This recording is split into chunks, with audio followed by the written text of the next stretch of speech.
Good evening साथियों। एक बहुत बड़ी गुड न्यूज लेके आया हूं आपके सामने। नियोजित भाइयों, एकदम आप निश्चिंत रहें।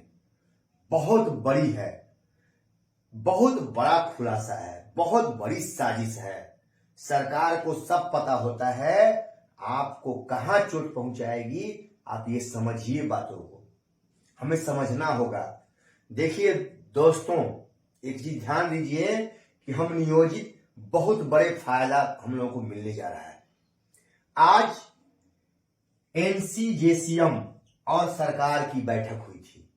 एनसीजेसीएम 28 संगठनों का एक संगठन है, जो कर्मचारियों का संगठन है, और उसने अपना सुझाव सरकार को दिया है। ये समझिए, एनसीजेसीएम 28 संगठनों का, ये कर्मचारियों का 28 लोगों का संगठन है जो सरकार को सुझाव दिया है। अब सरकार को सुझाव क्या है? 8वां पे कमीशन में। ये समझिए, इस झोल को समझिए कि क्या सुझाव दिया है और उसमें नियोजित को कहां फायदा होने जा रहा है। इस नियोजित के नियमावली को सरकार क्यों समाप्त करना चाहती है, अब खुलासा हुआ है। सरकार पहले से जानती है। और एक बात बता दूं मैं आपको, बड़ी मछली हमेशा छोटी मछली का शिकार करते हैं, या जान लीजिए इतना। ये 7th सीपीसी या 8th सीपीसी जो भी कमीशन होता है, उसकी मॉनिटरिंग कौन करता है दोस्तों? तो बड़े आईएएस अधिकारी होते हैं।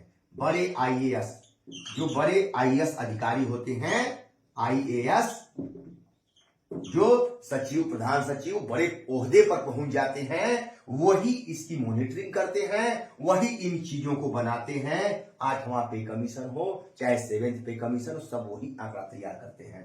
तो पहले आपको उसमें बड़ी मछली और छोटी मछली का एक आंकड़ा समझा देते हैं दोस्तों। 7th पे कमीशन में ये जो मैं 10,000 दिखा रहा हूं, ये 53,000 दिखा रहा हूं। इसमें छोटे कर्मचारियों को बहुत बड़ा नुकसान हुआ था 7वें वेतन आयोग में। ये पेंशन है दोस्तों, जो छोटे कर्मचारियों को 10,000 पेंशन मिलता था, दिया गया, वहीं 53,000 पेंशन बड़े कर्मचारियों को दिया गया, जो आईएएस रैंक के वगैरह के होते हैं, उनको 53,000 यानी 5 गुना अंतर पेंशन में कर दिया गया था। तो वो अपने तो उठा लिए इसको, 53,000 5 गुना बढ़ा लिए, और छोटे कर्मचारियों को 10,000 कर दिए। कितना बड़ा झोल था। छोड़िए इन चीजों को, अभी आगे बढ़ते हैं। अभी 8वें वेतन आयोग में क्या हम लोगों को लाभ होने जा रहा है, ये समझिए। अब दोस्तों, ये 8वां वेतन आयोग में 1300 से 1900 का ग्रेड पे होता है दोस्तों। 1 और 2 लेवल 1 और 2 दोनों लेवल में 1300 से 1900 तक का वेतन आता है। 2 लेवल है ये, 1 और 2 लेवल। अब ये सरकार, ये सुझाव जो गया है 28 संगठनों का, उस सुझाव में कहा है इन संगठनों ने कि दोनों ग्रेड को मिला के 1 कर दीजिए। ठीक है, दोनों ग्रेड 1 हो जाएगा, यानी 19,900 से 63,200, जो 18,500, 18,000 से 56,900 था, 1 का, और 2 का था ये, इसमें अंतर था। लेकिन अब दोनों का क्या हो जाएगा? यही हो जाएगा, 19,900 से 63,200। ये चपरासी वगैरह का ग्रेड होता है दोस्तों। अब समझिए, ये फायदा हो गया कि नहीं हो गया? ये बड़ा वाला इसको भी मिल गया, 1 को भी फायदा हो गया। अब समझिए बात को, 1 वाले को जो 18 से 56 था, वो सीधे 19 से 63,000 हो गया, बढ़ गया इसमें। समझ गए बात को? ये दोनों को मिलाने का सुझाव दिया गया है। अब हम लोग दोस्तों किस कैटेगरी में आते हैं? हम लोग लेवल 3 और 4 में आते हैं, जिसमें 2,000 क्लर्क लोग आता है, और 2400 जो ग्रेड पे था हम लोगों का, उसमें 3 और 4 आता है 2,2400, जो बेसिक ग्रेड और स्नातक ग्रेड के शिक्षक आते हैं, दोनों ग्रेड में, जो हम लोग की नियमावली में है, 2020 वाली नियमावली में है। और इसको लेवल में जब डाल दीजिएगा तो 3 और 4 लेवल और दोनों को मिलाने जा रही का सुझाव है, जो सरकार निश्चित मानेगी। अब दोनों हम लोगों का वेतन, मूल वेतन 21,700 था 2000 ग्रेड पे का, 21,700 जिसमें सरकार ने कटौती कर लिया था, हमको 21,400 दिया था, वही 410 का अंतर रख दिया था। देखिए दोस्तों, यही 7वां वेतन आयोग में 410 का अंतर जो राकेश सांडिल जी समझा रहे हैं, वही अंतर है ये जो सरकार ने रख दिया था, कम कर दिया था इसमें। लेकिन दिया था, ये समझिए करीब रखा था, दूर नहीं रखा था। वो करना है सरकार को, लेवल 3 और 4 में ही हमको रखना है। और जब दोनों मिल जाएगा तो हमको तुरंत यही 25,500 से 81,000 हमको तुरंत लाभ मिलने जा रहा है दोस्तों। दोनों एक मिल जाएंगे तो ये अब हो जाएगा 2400 ग्रेड पे वाला, 2,000 वाले को भी 2400 वाला मिलेगा, और इसमें 1300 वाले को भी अब 19,000 वाला मिलेगा। ठीक है, तो हम लोग यही फायदा में आ गए। समझ लीजिए इस चीज को, हम लोग यही लेवल में डाल जाएंगे। हम लोग का सीधा अब हम लोग इस लेवल में आ जाएंगे, 2,000 वाला सीधा 2400 लेवल में आ जाएंगे। और दोस्तों जो 2800 का लेवल था वो अब कहां जाएगा दोस्तों, 4200 और 5 और 6 लेवल है। 4200 और 2800 को मिलाने का इसमें सुझाव है। अब 4200 वाला 2800 वाले का भी किसमें आ जाएगा, 35,400 मूल वेतन, 35,400 मूल वेतन हो जाएगा। 24 इसमें 2024 वाले का 25,500 हो जाएगा और 19,900 उनका हो जाएगा। दोस्तों समझिए, आप प्रमोशन जब करके इसमें आएंगे 2800 से 4200 वाले में, 2400 तो ऑलरेडी आपका हो जाएगा 8वें वेतन आयोग में, इसमें तो स्वयं आप आ जाएंगे। अब आप प्रमोशन करेंगे तो कहां जाएंगे, अब बेसिक और ये दोनों एक हो गया। अब आप प्रमोशन करके मेरे दोस्तों कहां जाएंगे, 2800 से 4200 वाले में, यानी 35,400 आपका मूल वेतन होगा। देखिए, यही आंकड़ा तो सरकार आप लोगों को से छुपा रही थी और आप लोग भाग गए विशिष्ट में। अरबों रुपया सरकार बचाई है आपसे, खरबों रुपया बचा ली है। यही आंकड़ा जो 8वां में होने जा रहा है, और समझौता है केंद्र और राज्य से कि जो लागू करेगा वो आपको देना है, राज्य सरकार को भी देना है। अब नियोजित पर लागू होगा कि नहीं ये सुन लीजिए। जब 7वां हमारे ऊपर लागू हुआ तो आप पर हमारे ऊपर 8वां क्यों नहीं लागू होगा, होना है, नियमावली में है, कोई माई का लाल रोक नहीं सकता है उसको। अब देखिए, अब जब ये आप जान गए दोस्तों, तो ये थोड़ा सा समझ लीजिए कि भाई आप जो है विशिष्ट भाई, आप इसके 5200 वाले में आप हैं ही नहीं। बात समझिए, राज्यकर्मी के वेतन में आप ये नहीं है। ये पूर्व से लेवल जो है आप में, अब जो कहते हैं कि ग्रेड पे खत्म, ठीक है, इसको खत्म मान लेते हैं, ग्रेड पे को खत्म मान ली, ठीक है, आप लोगों की बात मैंने मान ली विशिष्ट वालों की, तो ठीक है भैया, ये तो लेवल में सेट कर दिया ना ग्रेड पे। ये ग्रेड पे कहां आ गया, 1-2 लेवल में आ गया। समझिए बात को, ये लेवल में शिफ्ट कर दिया है। ऐसा नहीं कि हवा में खत्म हो गया, इसका कोई मतलब है नहीं, ये चीज इस लेवल के रूप में आ गई। ये लेवल में इसको डाल दिया, फिक्स कर दिया, ये लेवल में इसको डाल दिया, तो हम तो यहां से घसक के यहां आ गए।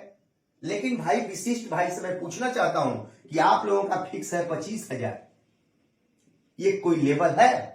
किसी राज्यकर्मी वाले उठा के देखिए तो है लेवल, कोई नहीं है।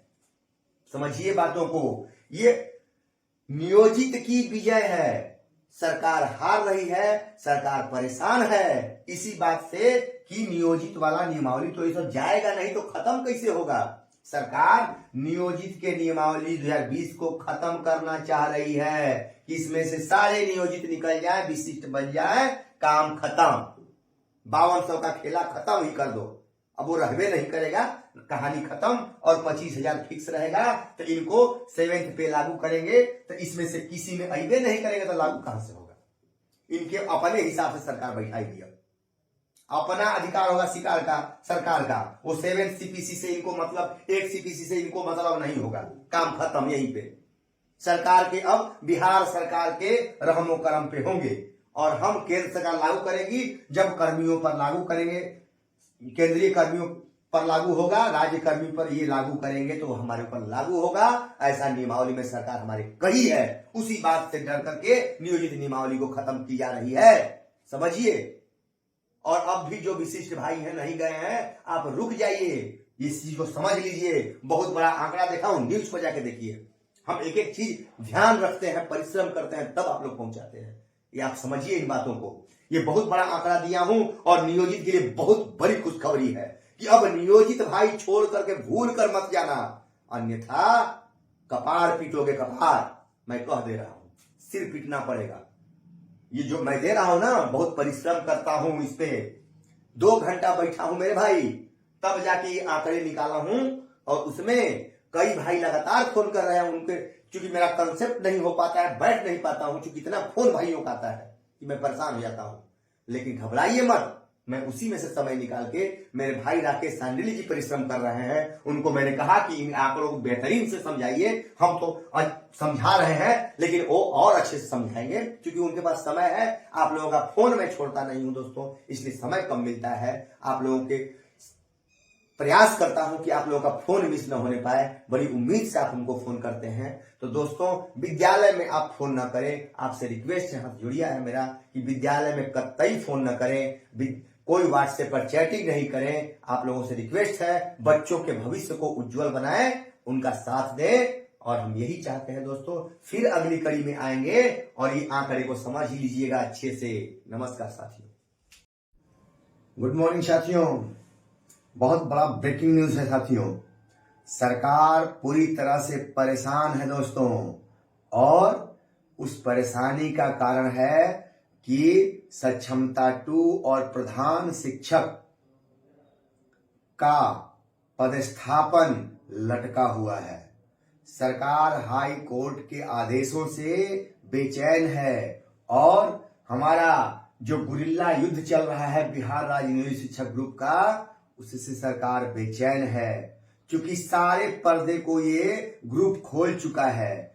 शिक्षकों को जागृत करने में नंबर 1 है ये ग्रुप, शिक्षकों को आज जागृत कर दिया है। और इसका देन है कि सरकार अब मंथन कर रही है कि अगर हम सक्षमता 2 वाले शिक्षकों को योगदान का तिथि निकालते हैं, अगर नहीं करेंगे योगदान तो सरकार की बेइज्जती होगी, और बहुत सारे नियोजित शिक्षक अब नहीं जाएंगे। जो प्रमोशन में पैसे बचाने का ख्वाब सरकार देख रही थी, वो उस पे बहुत बड़ा झटका लग रहा है सरकार को। इसलिए साथियों, एकदम अब धैर्य बनाए रखिए। अब हम लोग लड़ाई जीत रहे हैं, और सरकार तोहफा देने का प्रयास कर रही है, फिर से झांसा देने का प्रयास, कुछ ऐसा करने का विचार कर रही है ताकि ये झांसे में आए शिक्षक। क्योंकि इस जैसे आपको झांसा मिला था कि आपको विद्यालय में ही योगदान कराया जाएगा, तब जाके कुछ शिक्षकों ने योगदान किया दोस्तों। अभी वो भी आंकड़ा खुलासा नहीं हो पा रहा है कि कितने ने योगदान किया, कितने ने नहीं किया। अभी दबा के सरकार आंकड़ा नहीं प्रस्तुत कर रही है। तो ऐसा झांसा दिया तो बहुत लोग योगदान किए, क्योंकि पहले जब नियोजन इकाई से आपको हटा करके अनुमंडल स्तर पे हटाने का प्लान था सरकार का, तो बहुत सारे शिक्षक खुल के बोल रहे हैं हम नहीं जाएंगे। तब ये झांसा दी, उस नियमावली को स्थगित किया, और बहुत बड़ा झांसा मारा कि दोस्तों आप अपने विद्यालय में ही रहिए। माननीय मुख्यमंत्री घोषणा करना पड़ा उनको कि आप अपने ही विद्यालय में रहेंगे। सोचिए ये क्या दबाव है। दबाव जबरदस्त आया उस समय, और सरकार आपको कहीं विद्यालय में योगदान की नियमावली को समाप्त नहीं किया। अभी वो नियमावली आने वाली है। इतना बड़ा धोखा, फिर एक बार धोखा, क्योंकि सरकार ये समझ गई है कि ये सब बहुत अब योगदान नहीं करेगा, क्योंकि शिक्षकों में जागृति आ गई है, शिक्षक हमारी चाल को समझ गए हैं। तो सरकार फिर एक बार कोई नया चाल चलने जा रही है कि ये देंगे, वो देंगे, ग्रेड पे देंगे, कुछ भी घोषणा कर सकती है, झांसा दे सकती है, लेकिन झांसे में नहीं। जब तक लिखित पूर्ण राज्यकर्मी का हमको घोषणा सरकार नहीं करती है, तब तक हम झांसे में आने वाले नहीं हैं। हमको 5200 का रनिंग स्केल सरकार घोषित कर दे, तब सारी सुविधाएं हमको शिक्षक का दे दे, तो हम चलने के लिए तैयार हैं। लेकिन सरकार फिर एक बार झांसा देगी आप लोगों को, सावधान रहिएगा। मैं सावधान कर रहा हूं। ये पूरी तरह से ब्रेकिंग न्यूज, मुझे खबर है, उस खबर के आधार पर मैं आपको बता रहा हूं कि सरकार बेचैन और मंथन में लगी हुई है, पूरी तरह से बेचैन है। मेरे वाले केस में भी सरकार परेशान है कि कैसे अब इसका क्या किया जाए, कि इसको लटकाया जाए। इस पे मंथन कर रही है कि कैसे लटकाया जाए, क्योंकि एक नहीं है, 5-5, 6-6 केस लगातार हैं और इस गुरिल्ला युद्ध का असर भी दिख रहा है। सरकार अभी तक पदस्थापन नहीं कर पाई है द्वितीय चरण का। तो दोस्तों एकदम अडिग रहे, आप जीत की ओर अग्रसर हो रहे हैं और झांसे में नहीं आए तो हम लोग जीत जाएंगे, ये विश्वस्त रहिए। और हम लोग जीतने जा रहे हैं बंधुओं, बस थोड़ा सा और धैर्य रखिए। बंधुओं नमस्कार, इसी न्यूज को देने के लिए मैं आया था। नमस्कार।